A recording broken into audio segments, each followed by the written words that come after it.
بسم اللہ الرحمن الرحیم نحمد ونصلی ونسلم علی رسول الکریم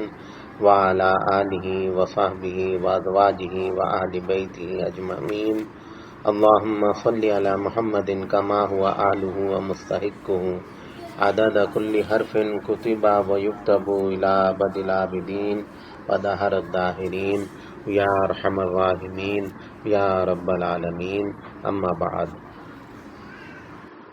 حضرت شیخ عبد القادر جیلانی پیران پیر رحمت اللہ علیہ اپنی کتاب میں یہ ارشاد فرماتے ہیں کہ شب براءت در حقیقت میں یہ فرشتوں کی عید ہے، اور حکمت یہ لکھتے ہیں، فرمایا کہ دیکھو انسانوں کی جو عید ہوتی ہے وہ دن میں ہوتی ہے، کیونکہ انسان رات کو سوتے ہیں، انسان سونے کے محتاج ہیں تو رات کو سوتے ہیں، دن میں ان کی عید ہوتی ہے۔ لیکن فرشتے جو ہے وہ سونے سے پاک ہیں، ان کو سونے کی حاجت اور ضرورت نہیں ہوتی، تو لہذا فرشتوں کی جو عید ہے وہ اللہ نے رات میں رکھی ہے۔ تو یہ شب برات جو ہے یہ در حقیقت میں فرشتوں کی عید ہوتی ہے۔ اب آج کے مولوی صاحب کیا کہتے ہیں مجھے نہیں پتا، نہ میں کسی سے الجھنا چاہتا ہوں، نہ میرا مزاج ہے۔ میں نے یہ بتا دیا کہ بھئی حضرت غوث سمدانی محبوب سبحانی سیدنا شیخ عبد القادر جیلانی رحمت اللہ علیہ اپنی کتاب غنیت الطالبین میں شب برات کا تعارف اس انداز سے فرما رہے ہیں۔ کتاب کا نام میں نے لے لیا اور کس بزرگ ہستی کی لکھی ہوئی ہے وہ بھی بتا دی۔ اب آج کا مولوی صاحب صحیح کہہ رہے ہیں یا شیخ عبد القادر جیلانی نے کتاب میں صحیح بات لکھی ہے، یہ فیصلہ آپ خود کر لیجئے گا۔ میرا مقصد تو صرف یہ ہے بتانے کا کہ اتنی بڑی ہستی اپنی کتاب میں یہ بات لکھ رہی ہے جو پیران پیر کے منصب پر ہیں، فرماتی ہیں کہ بھئی وہ اپنے کتاب میں یہ لکھتے ہیں کہ شب برات در حقیقت میں یہ فرشتوں کی عید ہوتی ہے، اور اس کی حکمت بھی آپ نے بتا دی کہ انسانوں کی عید دن میں ہوتی ہے کیونکہ انسان رات کو سوتے ہیں، اور فرشتے جو ہے وہ سونے سے پاک ہیں، اس لیے اللہ نے ان کی عید، فرشتوں کی جو عید ہے وہ اصل میں شب برات یعنی رات میں رکھی ہے۔ تو یہ بہرحال ایک تعارف اتنے بڑے بزرگ نے اپنے حساب سے کرایا ہے، اور مختلف اکابر اولیاء بزرگان دین جو مختلف روحانی سلسلوں سے وابستہ ہیں، ان کا طرز عمل یہ رہا کہ وہ اپنے عقیدت مندوں کو، مریدین کو یہ نوافل بتایا کرتے تھے کہ بھئی دیکھو شب برات میں مغرب اور عشاء کے درمیان 6 رکعت نوافل پڑھنا، 2 کر کے 6 رکعت نفل پڑھے جائیں، اور ترتیب یہ ہو کہ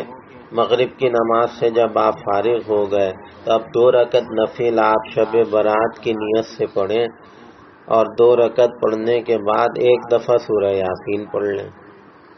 پھر 2 رکعت نفل پڑھ لیں، پھر 1 دفعہ سورہ یاسین پڑھ لیں،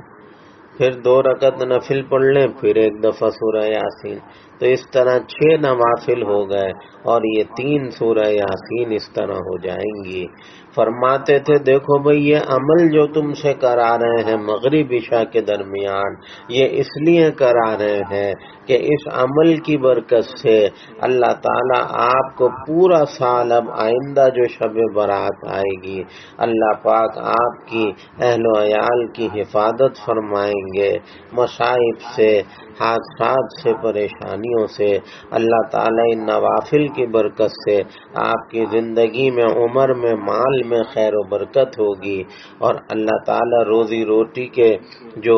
مواقع ہیں وہ میسر ہوں گے، تنگ دستی دور ہوگی اس کی برکت سے۔ تو یہ مجموعی فوائد اس کے بیان فرماتے تھے کہ بھئی یہ 6 نوافل پڑھ لینا، انشاءاللہ ان نوافل کا دار و مدار پورا سال جو ہے اللہ پاک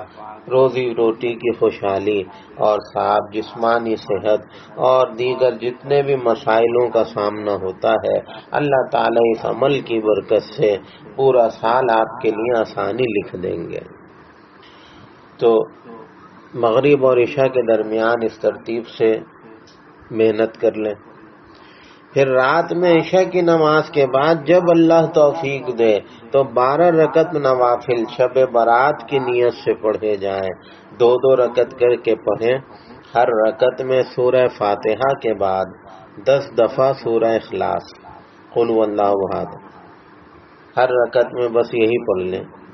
سورہ فاتحہ 1 دفعہ، اس کے بعد 10 دفعہ سورہ اخلاص۔ تو 12 رکعتیں 2 کر کے اس طرح سے نوافل 12 نوافل آپ ادا کر لیں تو انشاءاللہ حدیث میں آتا ہے،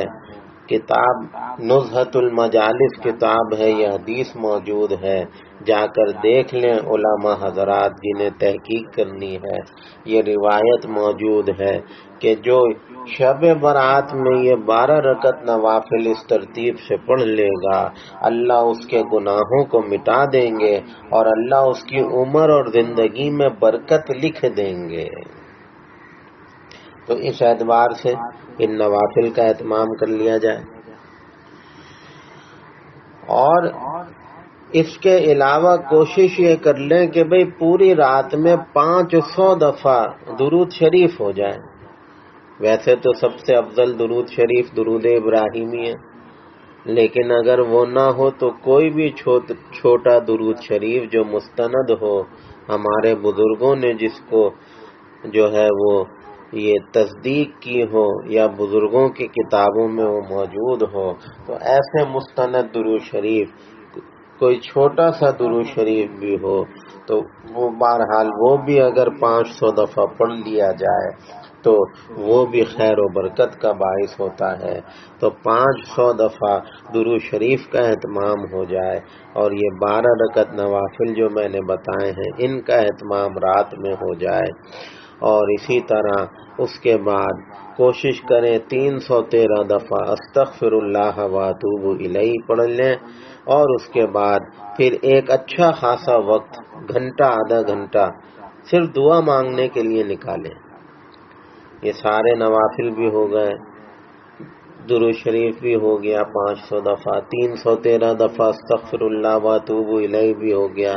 پھر کوشش کریں سحری کا ٹائم جب آئے، وہ قبولیت کے لمحات ہیں، کوئی گھنٹہ آدھا گھنٹہ آپ سارے کاموں سے فارغ ہو کے صرف مصلی پہ بیٹھ جائیں اور ہاتھ اٹھا کر اپنے رب سے فریادیں شروع کر دیں،